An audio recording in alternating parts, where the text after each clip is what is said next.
네, 오늘 하나님 말씀은 요한복음 14장 13절 말씀부터 15절 말씀까지입니다. 요한복음 14장 13절 말씀부터 15절까지입니다. 또 너희가 내 이름으로 무엇이든지 구하면 내가 그것을 행하리니 이는 아버지로 아들 안에서 영광을 받으시게 하려는 것이라. 너희가 무엇이나 내 이름으로 구하면 내가 행하리라. 너희가 나를 사랑하면 나의 계명들을 지키라.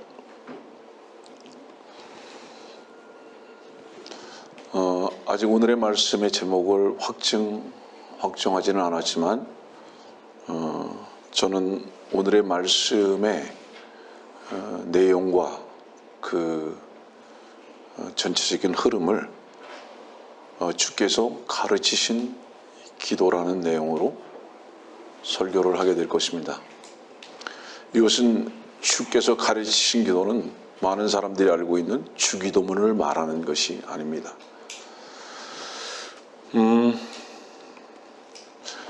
우리는 기도할 때에 항상 맨 마지막에 주 예수 그리스도의 이름으로 기도한다고 합니다. 그리고 맨 마지막 쓰는 단어는 아멘입니다. 사전에 여러분들에게 말씀을 드리는 것은 성경은 자의적으로 해석하는 사람들이 많기 때문에 이 부분부터 잠깐 정리를 하고 말씀을 강론하려고 합니다. 13절은 무엇이든지 구하면 단순히 이렇게 기록하지 아니하시고 내 이름으로 무엇이든지 전제가 있습니다. 무엇이든지라는 내용에 대한 전제는 내 이름이어야 된다. 입니다. 그런데 이 시대의 기독교는 내 이름은 형식적으로 도용만 하고 무엇이든지 구하면 줄 것이라고 말씀하셨다는 이 단어 하나만을 따가지고 그렇게 잘못된 기도의 행태를 보이고 있는 것을 우리는 너무나 잘 압니다. 전제가 내 이름으로입니다. 그 내 이름은 주 예수 그리스도십니다. 그분의 이름이 전제가 된 안에서 무엇이든지. 그러니까 여기 이 부분을 먼저 말씀을 드리는 이유는 뭐냐면 그분의 이름이 전제됐다는 것은 여러분들의 요구나 여러분들의 필요가 배제된 것인 것을 말하는 것입니다. 그분의 이름이라는 것은 그분의 뜻과 그분의 요구와 그분의 영광을 가리킨다는 것을 먼저 여러분들이 사전에 알아야 되는 것입니다. 그래서 이 기도의 문제만큼 왜곡되어 있는 것이 없다고 할 만큼 지금 현재 이 기독교는 이 기도의 문제가 왜 이렇게 혼란스러운지 아십니까? 이유가 뭔지 아세요? 하나님의 뜻이나 주님의 영광은 전혀 기독교에 관심조차 없다는 것입니다. 그 하나님의 이름이나 주님의 영광은 자기의 필요와 욕심을 채우기 위한 수단으로만 사용할 뿐이지 절대로 주 예수 그리스도의 이름이나 그분의 영광에 대해서는 전혀 관심도 없기 때문에 모든 기도의 행태는 사람의 필요와 욕심으로 다 함축돼 버리고 말았다는 것입니다. 여러분들도 그렇게 기도했을 거라고 생각합니다. 우리는 이미 십자가에서 주 예수 그리스도와 함께 못 박혀 죽은 자로서 운명이 이미 그분께 옮겨진 자들입니다. 머리가 이상하게 잘려졌어요. 어떤 분들은 20살은 더 젊어 보인다고 말하는 분들도 계시지만은 제가 미장원에 앉는 순간에 내 머리는 그 미용사의 손에 그냥 맡겨져 버리고 말았습니다. 저의 의견은 전혀 관심도 없어요. 자기가 편하게 그냥 깎는 거, 편하게.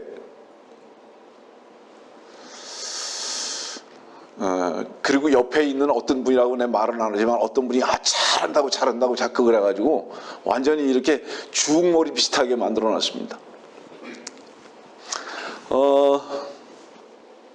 내 이름으로 무엇이든지 구하면 내가 그것을 행할 것이다.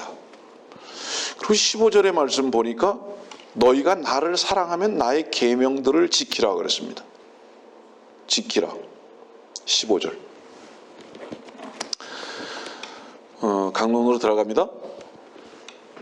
14장 1절의 말씀을 어떻게 시작하죠?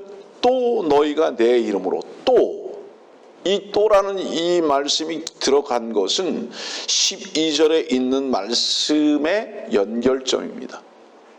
다시 말하면 12절은 무엇을 말씀하고 계시죠? 내가 아버지께로 간다. 이걸 말하는 거예요. 내가 아버지께로 가는 것과 13절 말씀을 연결고리로 말씀을 하고 계신 겁니다. 그래서 또 이제 여러분들 기도를 잠깐 여러분들에게 정의를 하고자 합니다. 기도는 우리의 필요를 하나님께 요구하는 것으로 사람들은 다 알고 그렇게 배운 것으로 기억하고 있지만 아닙니다. 여러분들의 요구를 주님께 내어놓는 것이 아니라 오히려 여러분들의 요구와 필요를 부인하는 바로 그 시간이라는 것을 잊어버리지 마십시오. 명심하십시오. 예. 왜냐하면요, 주님께서는 요한복음 14장에 이때의 배경이 뭐죠? 13장부터 14장으로 이어져 가면서 주님은 6월절에 밤을 지내고 계신 거예요. 죽음을 앞두고 계시다고요. 그러면서 이 기도를 지금 우리들에게 말씀을 당부를 하고 계시거든요. 이 의미는 뭐냐면 기도는 무엇인지 아느냐? 내가 그리고 겟세마네에 가서 기도를 하는 그 모양을 너희들이 이제 곧 보게 될 것인데 기도는 무엇인지 아냐? 내 뜻을 굴복시키고 하나님께서 그 뜻을 행하실 수 있도록 나의 필요와 요구를 그분 앞에 내어놓는 것이, 다시 말하면 포기하는 것이, 이것이 기도라는 것을 요한복음 14장에 우리들에게 보여주고 계시다는 걸 절대로 잊어버리지 말라 이 말입니다. 주께서는 이것을 우리들에게 가르쳐주고 계시다. 그래서 기도는 드린다고 하는 이유가 뭐냐 하면 이게 경배이기 때문에 그렇다. 경배는 우리의 필요를 요구하는 것이 아니라 주께서 우리 자신을 받으심으로 말미암아 주님이 찬양을 받으시고 주님의 영광이 나타나는 바로 그 시간이 경배입니다. 그리고 그것이 예배예요. 그래서 기도는 드려지는 것입니다. 우리의 필요를 요구하는 것이 아니라 드려지는 것이다 이 말이에요. 무엇을 위해서? 주님의 이름과 그분의 영광에 동참되어지기 위해서 그렇다. 그런데 이제 이것이 어떻게 변했죠? 성황당에서 돌을 올려놓고 하는 것이나 돼지 대가리를 잘 삶아서 그 돼지 입에다가 돈 이렇게 물려놓고서 뭐 피는 이렇게 해가지고 뭘 얻어내는 것 같이 똑같이 돼버리고 만 겁니다. 보세요. 알라신이나 돌부처나 성황당이나 굿판이나 민망하게도 교회나 똑같은 형태가 돼버리고 말았습니다. 그래서 절간이나 모슬림이나 굿판이나 성황당이나 교회나 그 기도를 들어주시는 절대자라는 분이 돈을 필요로 하시는 것으로 자리매김해서 그 돈을 얼만큼 가져오느냐에 따라서 그 정성을 보고 절대자가 받아주는 것, 그 기도의 내용을 받아주는 것으로 호도해버리고 마른 모든 종교의 행태들. 다른 부분에서 제가 정리할게요. 종교는 무엇인지 아세요? 땅에서 올라와서 지향점이 땅을 향하는 것이다. 이게 종교입니다. 인간에서 출발했기 때문에 그 지향점이 인간을 향해서 가고 있는 거예요. 인간은 세상에서 왔죠.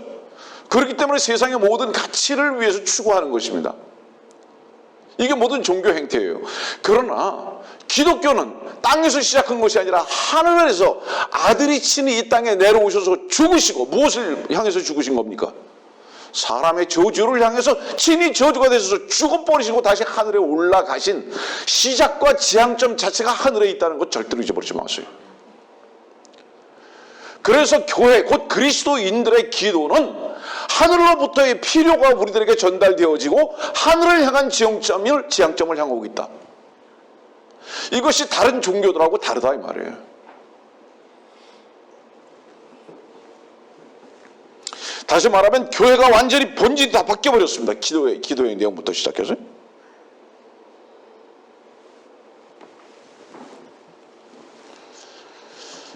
자, 기도할 때 조심하십시오. 여러분들의 필요를 위해서 무릎을 꿇지 말고 세상을 보는 바로 그것으로 눈을 떴다가 눈을 감음으로 여러분들 마음속에 세상을 향한 모든 추구가 여러분들의 머리에 영상 속에 있어서 그 세상을 추구하는 것으로 여러분들의 기도를 자리매김하지 말고, 왜 우리는 골방으로 돌아가야 하고, 왜 우리는 무릎을 꿇어야 하고, 왜 우리는 손을 모아야 하고, 왜 우리는 눈을 감아야 하는가? 이 모든 세상을 차단하는 것이 기도의 시작이다. 이 모든 세상을 차단하는 것이 기도의 시작이다.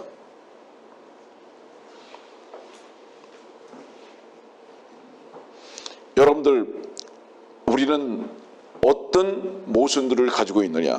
항상 본질을 벗어나 있습니다.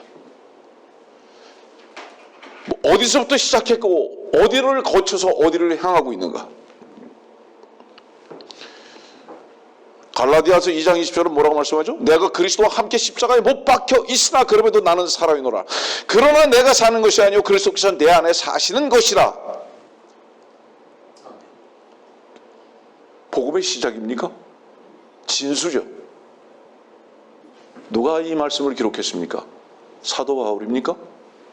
여기에서 내가 그리스도와 함께, 말씀을 듣고 있는 당신의 이름이 여기 당신의 이름으로 기억되거나 당신의 이름으로 경험되어지지 않았다면 이 말씀은 사도 바울이라는 이름 외에는 기록이 될 이유가 없는 겁니다.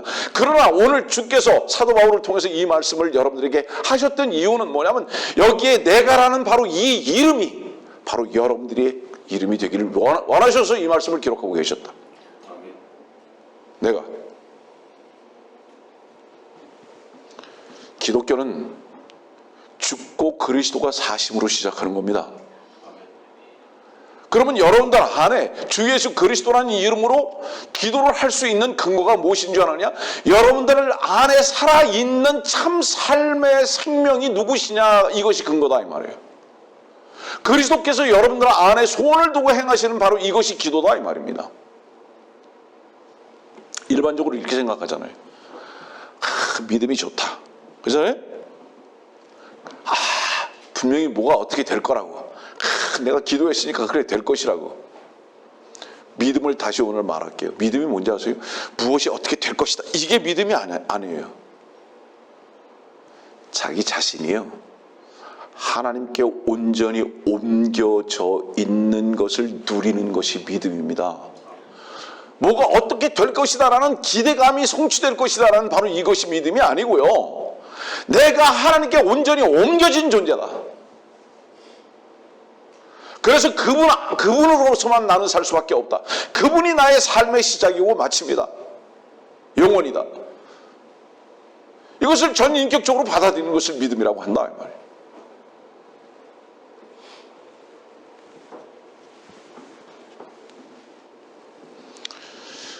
주께서 다시 죽으시고 다시 사시는 것에 여러분들이 만약에 동참되었다면 세상의 모든 욕심은 다 수장시켜버린 거예요 이미. 그죠? 다 땅에 묻어버린 거라고. 주님께서 묻히시고 주께서 무덤에 들어가셨을 때 이미 모든 세상의 욕심은 다 무덤에 들어가 버린 거예요. 이 믿음이 없기 때문에, 끝났기 때문에, 이것이 끝난 것을 믿지 않아요. 우리들에게 살아가는 삶 속에서 많은 어려움이 있을 수 있습니다. 곤고함도 있을 수 있습니다. 그러나 혹여 한숨 소리가 날 수 있을지는 모르지만 무릎을 꿇을 수는 없는 이유가 뭔지 아십니까? 그 한숨이 나올 수밖에 없는 어려운 상황 속에서 우리가 무릎은 꿇을 수 없는 이유가 뭔지 아느냐?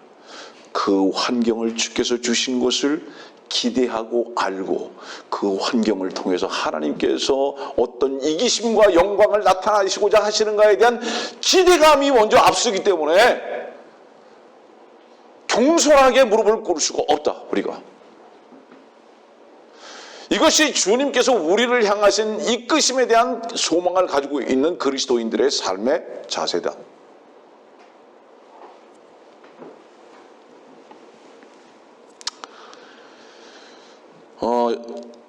다시 본문 말씀 뭐죠? 너희가 내 이름으로 무엇이든지 구하면 내가 그것을 행하리니.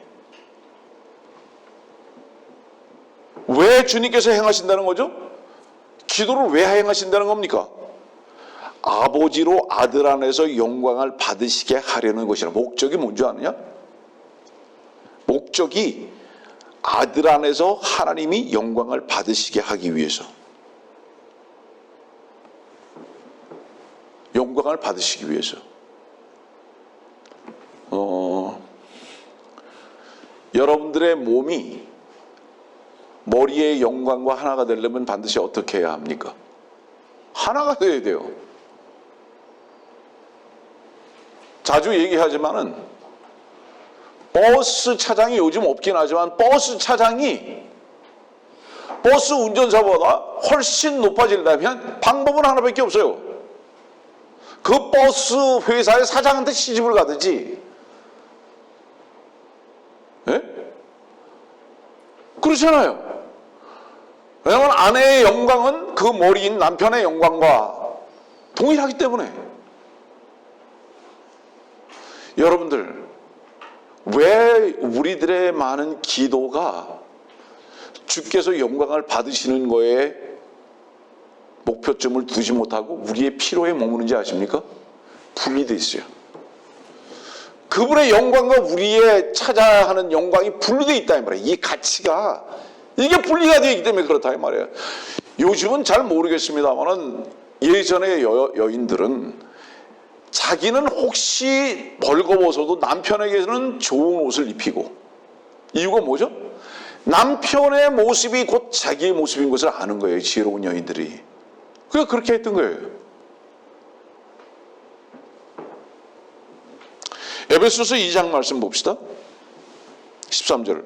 그러나 한때 멀리 있었던 너희가 이제 그리스도 예수 안에서 그리스도의 피로 가까워졌느니라. 에베소서의 특징은요, 그리스도가 먼저 등장합니다. 예수 그리스도가 아니라 그리스도 예수로 순서가 바뀌어지는 거예요.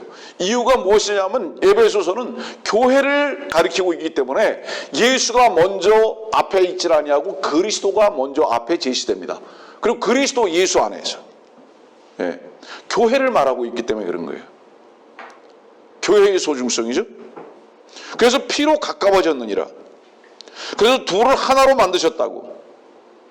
또 15절 말씀도 보니까 둘을 자기 안에서 한 세 사람으로 창조하셨다고. 16절에도 말씀 보니까 그가 십자가를 통하여 둘을 한 몸으로 만들어. 원수가 뭔지 아십니까? 십자가로 원수된 것을 죽이려 함이라 했고요. 원수. 주목하세요. 하나님께서 말씀하시는 원수가 뭔지 아세요? 분리예요. 하나님과 분리되게 만든다 이 말이에요. 이 분리가 언제 됐습니까? 창세기 3장 1절 이후에 분리가 된 거예요. 하나님과 하나 됐던 것을 분리시켜 버렸어요. 그래서 주 예수 그리스도의 피로 말미암아 그리스도 예수의 보혈로 말미암아 이제 우리가 하나가 됐다 이 말이에요. 분리가 되지 않았다 이 말이에요. 이건 뭐를 의미하죠? 지체와 몸과 머리다 이 말이에요. 이것이 분리되는 것이 원수다 이 말입니다. 그러니까 원수가 하고자 하는 일은 뭡니까? 결국은 분리시키는 일이에요. 분리시키는 일.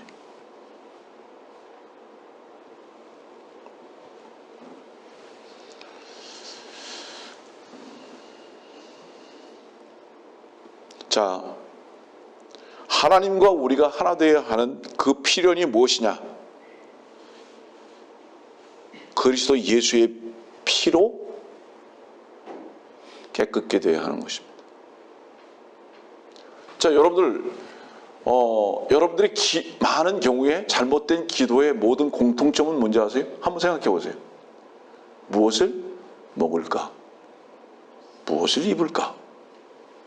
이 세상에서 어떻게 살까? 이 세상에 있는 어떤 일을 어떻게 해결할까? 다 그거죠. 그것이 모든 잘못된 기도의 전체적인 내용이에요. 뭐를 의미하죠? 이미 그 기도 자체가 그리스도와 분리된 증거다, 이 말. 세상을 향하고 있다, 이 말. 우리는 이미 세상에서 끝난 자들인데 세상을 향하고 있다, 이 말이에요. 그래서 제가 자주 말하지만은 주님께서는 마태복음 4장에 40일을 금식하셨는데도 불구하고 상황과 환경은 피곤하고 배고프고 춥고 거친 땅이었지만 그분께서는 마귀가 죽였다고 하는 것을 거부할 수밖에 없었던 이유는 무엇이냐면 우리들에게 본질적으로 필요한 것 앞에서 주님의 가신 길을 배우자. 우리가 필요한 그 일이 있을 때 그것이 명예든지 건강이든지 먹는 것이든지 입는 것이든지 어떤 환경에서의 개선이든지 이런 모든 필요가 절실함으로 우리들에게 다가왔을 때 먼저 급하게 입을 열지 말고 급하게 무릎을 꿇지 말고 바로 이 위치에 내가 있게 된 이유가 무엇인가에 대해서 하나님의 말씀 앞에 조명을 받으라. 먼저 이것이 우리들의 모범 답안이다 이 말입니다. 그리스도인들이 무엇이 급하냐? 그리스도인들에게 유일하게 급해야 할 것은 무엇이냐면은 늘 주님의 뜻을 찾는 것이 급해야 합니다. 세상의 것을 구하는 것이 아니라 그 필요 속에서 세상의 어떤 필요 속에서 주님께서는 이 필요를 내게 왜 주셨는가? 이것이 우리들이 급히 돌아가야 할 필요이다. 그러면 우리의 기도의 목표는 뭐가 되어야 합니까? 뭐예요?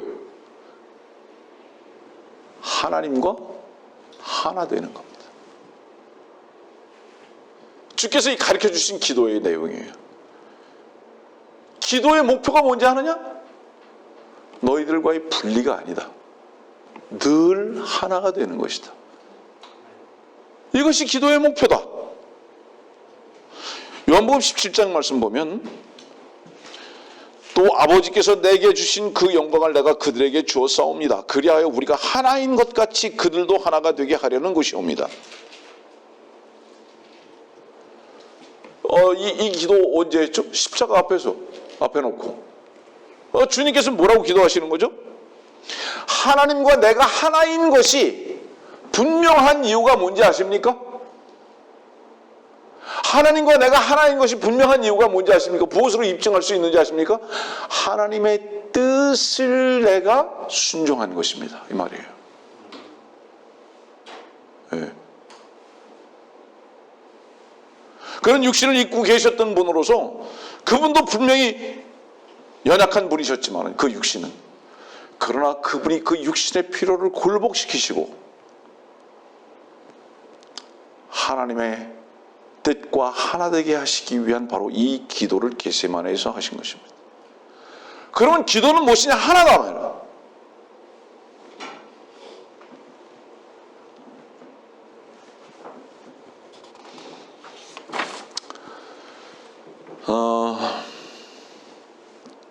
뿐만 아니라 뭐죠? 요한복음 17장 내가 아버지와 하나인 것 같이 그들도 우리와 하나가 되는 이것입니다. 이거죠. 지금 이 기도를 가르쳐주고 있잖아요. 요한복음 14장과 17장 여러분들 기도인 거 아시죠?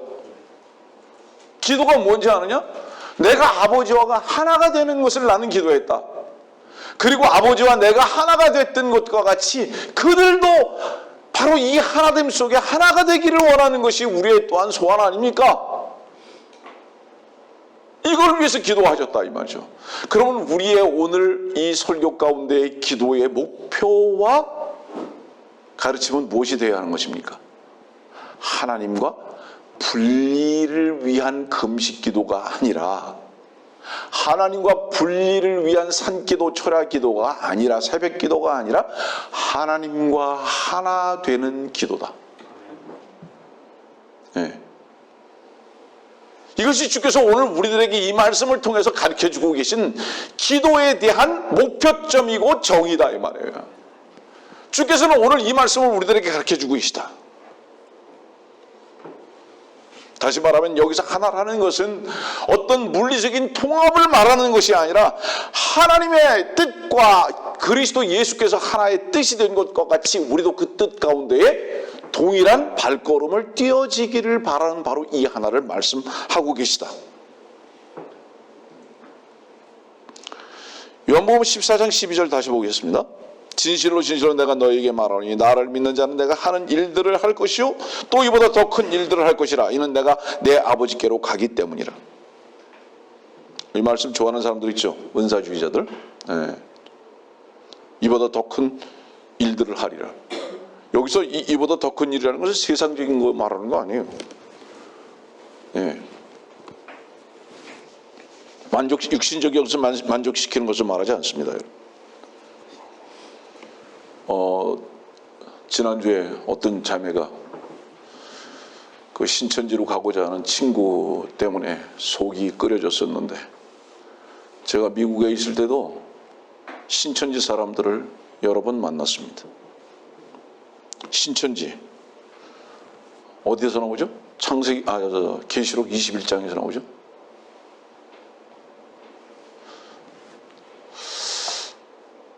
제일 많이 사용하는 성경 구절 중에 하나가 마태복음 24장 같은 경우입니다. 신천지. 이거를 가르치려면 최소한 2-3시간 또 성경을 가르쳐야 되겠죠. 그러나 마태복음 제발 보십시오. 마태복음은 다윗과 아브라함의 아들에 관한 책입니다.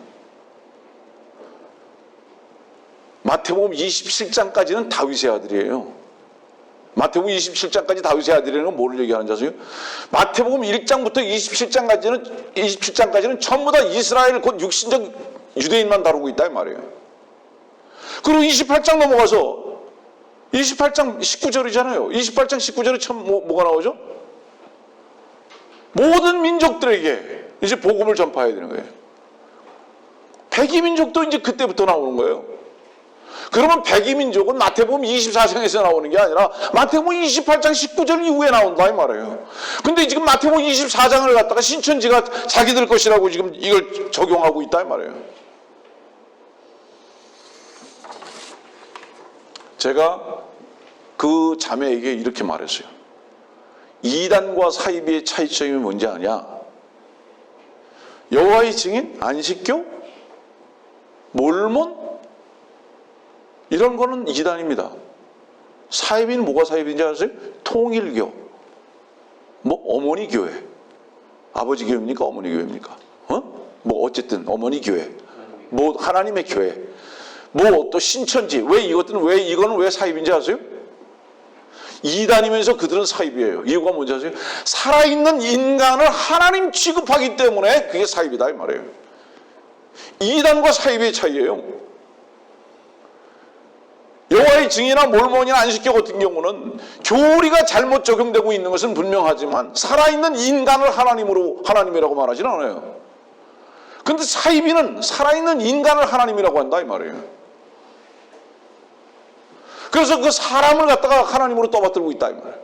이게 사이비가, 그 신천지 사이비인 거예요.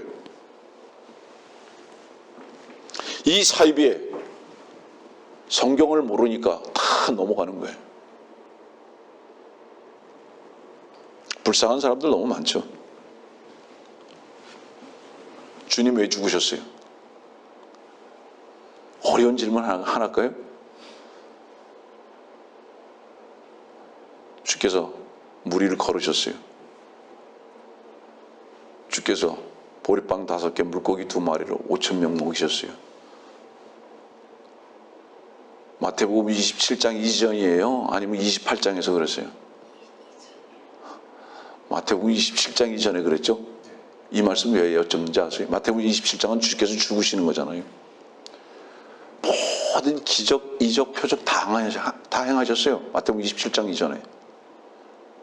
근데 왜 27장에 죽으시는지 아세요? 하나 되는 거하고 이적과 기적과 표적과는 아무 관계가 없다는 결론을 내리시는 거예요.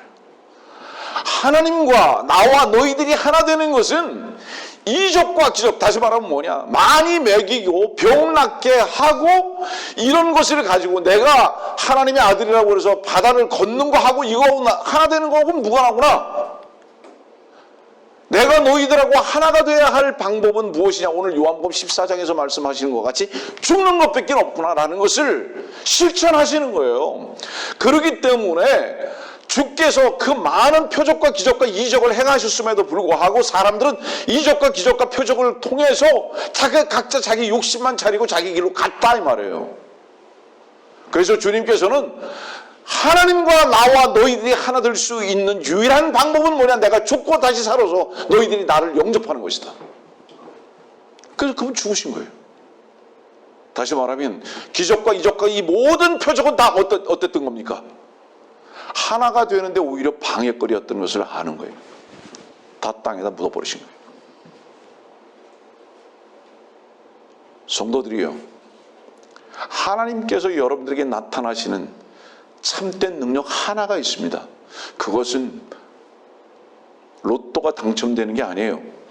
병이 낫는 게 아니에요.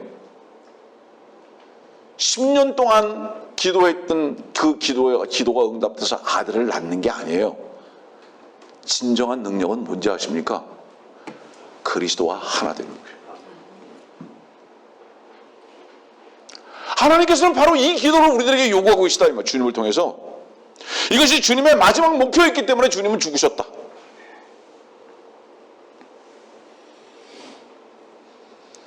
그런 많은 기적과 이적과 표적을 행했음에도 불구하고 사람들에게 다 거부당하셨어요. 주님께서 다 거부당했어요.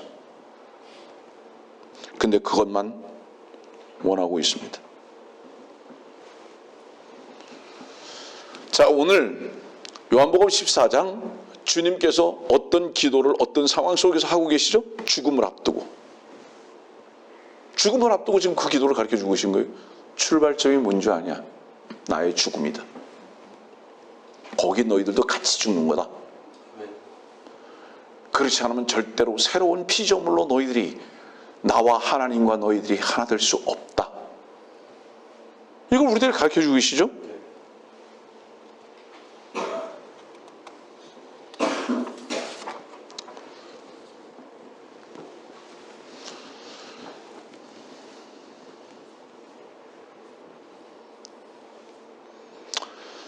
어, 13절 다시 보겠습니다. 내 이름으로 무엇이든지 구하면 내가 그것을 행하리니 이는 아버지로 아들 안에서 영광을 받으시게 하려는 것이라.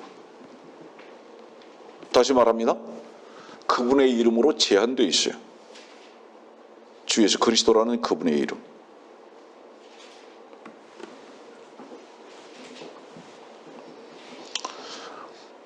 여기서 제 이름을 임의로 쓸 수 있는 사람이 누가 있을까요? 누가 있을까요? 이것이 관계성입니다. 요즘은 그것이 철저히 분리되어 있는 것 같은 느낌이 들어요. 우리가 어렸을 때, 젊었을 때만 하더라도 아내는 남편의 인감도장을 임의로 썼습니다. 그것이 행정관청을 가든 은행을 가든 저는 누구누구의 아내입니다. 그러면 그냥 오케이 찍어서 그냥 받아줬어요. 기억납니까, 여러분들? 이제는 어떻죠? 꿈도 못 꿔요. 무엇을 입증하는 거죠? 부부도 하나가 아니다. 말만 부부지 너는 너, 나는 나. 재산이 달라요. 누가 나라는 사람의 이름을 백지 위임을 해서 마음대로 쓸 수 있겠는가 말이에요. 관계성이죠. 이 관계성은 어떤 관계성이죠? 영원히 하나가 될 수밖에 없는, 분리될 수 없는 공동의 운명체이다. 이것이 주 예수 그리스도라는 이름에 사용을 할 수 있는 전제다 이 말이죠. 자, 그런 밀접한 하나된 관계 속에서 남편의 인감 도장을 가지고 가서 남편 망하게 하기 위해서 도장 찍을까요? 자기만 잘 먹고 잘 살고 샤핑해서 자기만 화려하게 살고 싶어서 그 인감 도장 찍을 사람이 있을까요? 그건 이미 분리된 거죠. 이미 말만 부부죠. 이미 분리되어 있는 거죠. 공동의 운명이 분명한 사람은 그것을 함부로 사용하지 절대로 않습니다. 사랑하는 성도들이요, 여러분들이 주 예수 그리스도와 분명히 하나 되신 것이 확실하다면 여러분들의 이름과 여러분들의 영광과 여러분들의 부요함을 위해서 그 이름을 결코 도용해서 사용할 수 없다. 이것이 주 예수 그리스도라는 이름에 무엇이든지 구하는 전제가 되어야 한다. 여기 이후에 무엇이 나옵니까? 아멘 얘기 된다. 얼마나 담대한 겁니까? 이 아멘이. 내가 기도한 그 뜻대로 이루어지이다. 어떻게 해야 이런 담대함이 있습니까? 그 담대함은 세상과 나의 개인적인 욕심이 전부 다 배제된 바로 그것에서부터 출발하기 때문에 아멘이라는 담대함의 고백이 나오는 게 아니냐 이 말이에요. 어떻게 내 뜻대로 되기를 원하면서 아멘이라는 그 단어를 갖다가 쓸 수 있겠는가 이 말이에요. 우리는 하나님 앞에서 우리의 기도의 부분을 살펴봐야 합니다. 지금은 이렇게 불신의 시대거든요. 이름을 쓸 수가 없어요. 도저히 자기 이름을 누구에게 쓰게 할 수가 없어요. 저 같은 사람은 가능하죠. 왜? 아무것도 없으니까. 그러면 없으면 위임을 할 수 있고 쓸 수 있다는 것은 무엇을 의미하는지 아십니까? 주님 앞에서 주님의 이름을 우리의 욕심을 위해서 쓸 수 없는 이유가 뭔지 아십니까? 우리라는 것은 이미 끝났으므로. 그게 전제인 거예요. 없어요. nothing이에요. 아무것도 없어요. 그리스도인은 nothing 아닙니까? 세상에서. nothing인데 뭘 자기를 위해서 뭘 쓰고자 하겠습니까? 주님께서는 백지 위임장을 우리들에게 쓸 수 있다고 말하십니다.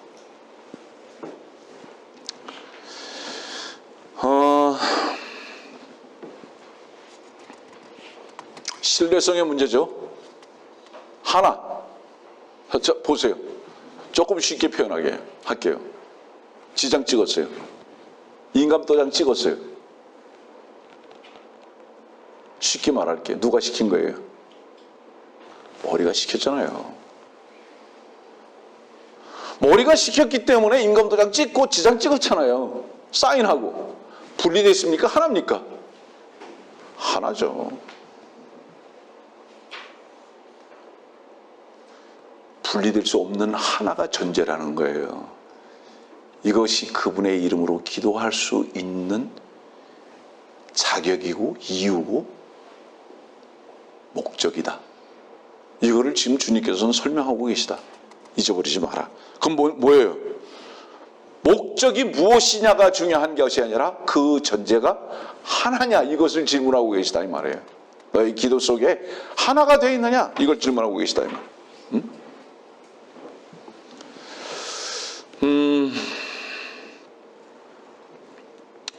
말씀을 조금 정리해 나가겠습니다.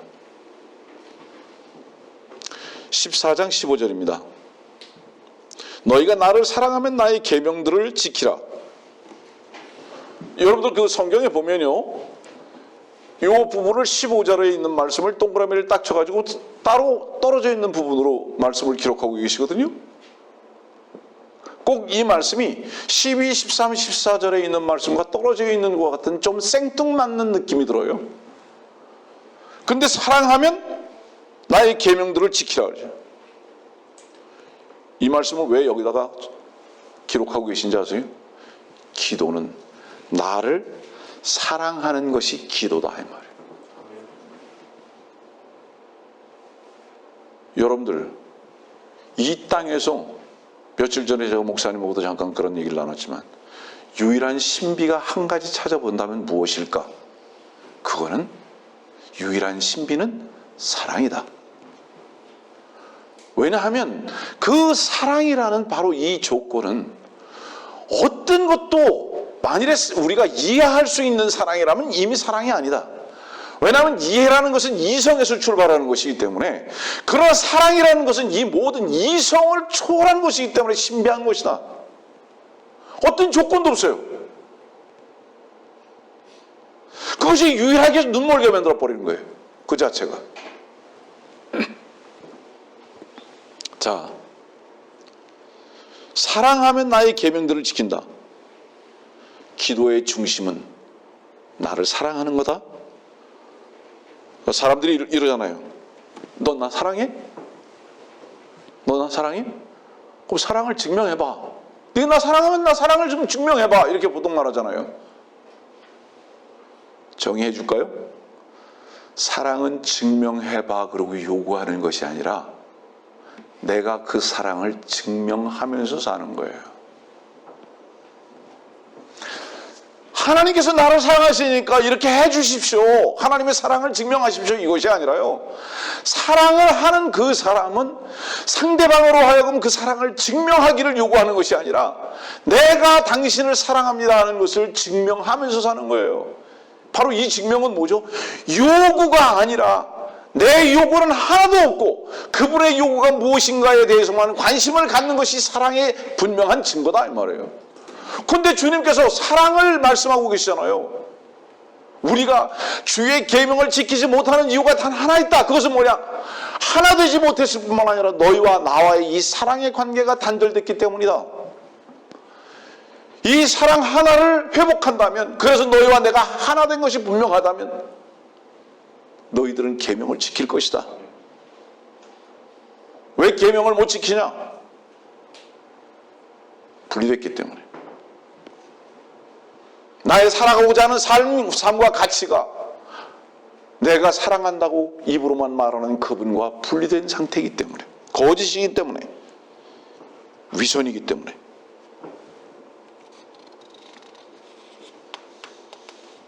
사람들은 하나님의 사랑, 하나님께서 나를 사랑하시는 것만 입증받기를 원하는 거예요. 하나님이 정말 나를 사랑하신다면 이거 좀 해주세요.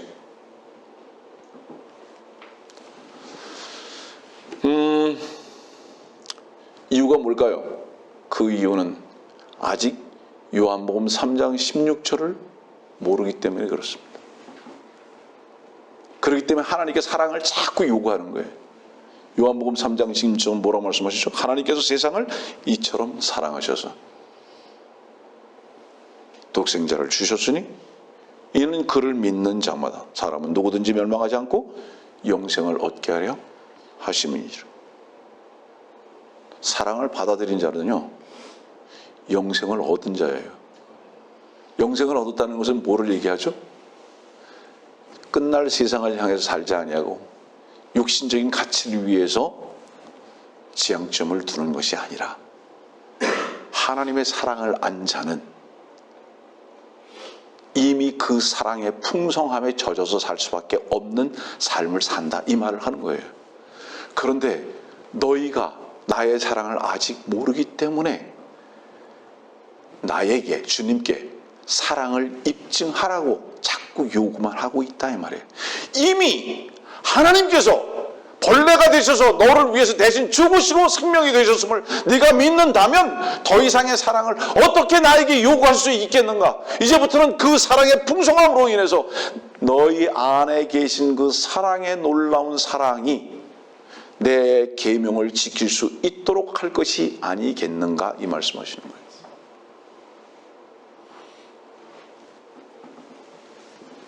그래서 계명을 지킨다 이 말씀은 무엇을 의미하는 거죠?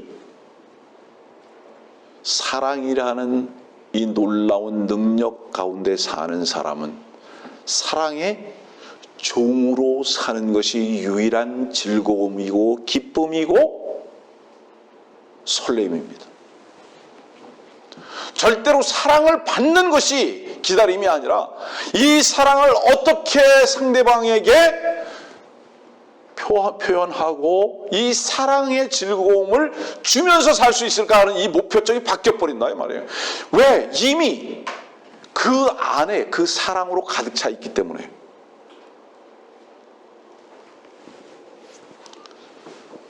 그 집 앞이라는 노래가 있잖아요. 오가며 그 집 앞을 지나노라면 그리워 나도 몰래 발이 머물고. 나도 몰래 발이 머문다고요? 나도 몰래 발이 머문다. 의식하는 거 아니에요. 가서 딱 서서 봐야지. 이게 아니에요. 나도 몰래 발이 머물고. 이유가 뭐예요? 이미 이 안에 그리움이 있기 때문에 가다가 그냥 멈춰진다 이 말이에요. 자동적으로. 이 계명을 지킨다는 말씀이 그 말씀인 거예요. 그 후에 또 다른 노래가 있잖아요.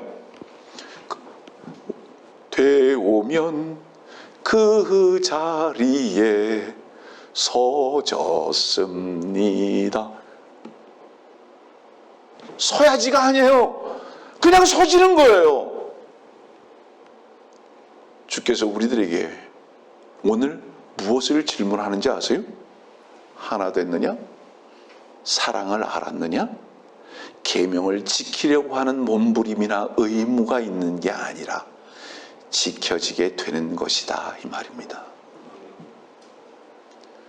너희들이 왜 기도가 세상을 향해서만 하고 있는 줄 아느냐?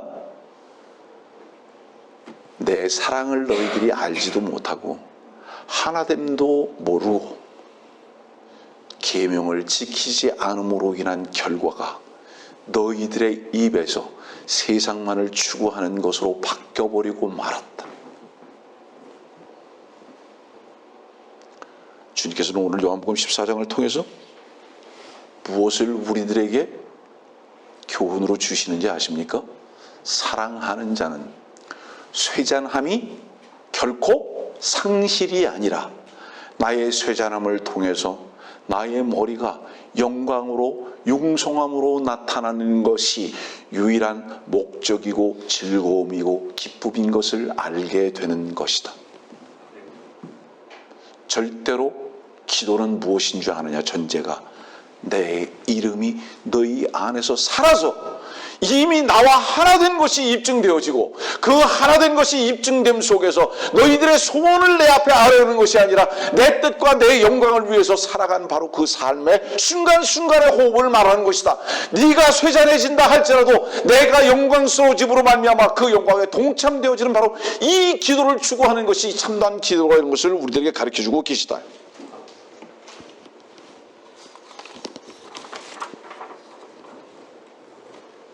말씀 정리하겠습니다. 요한복음 14장 31절에는 이렇게 말씀합니다. 그러나 내가 아버지를 사랑하는 것과 같이 아버지께서 내게 명령하신 대로 내가 행하는 것을 세상으로 알게 하려는 것이라. 일어나라 여기를 떠나자고 하시니라.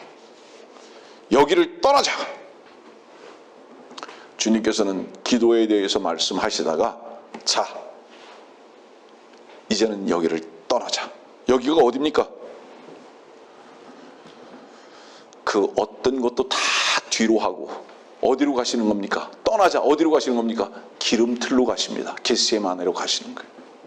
이제는 나는 실제로 하나님과 하나 되는 바로 그것으로 갈 것이다.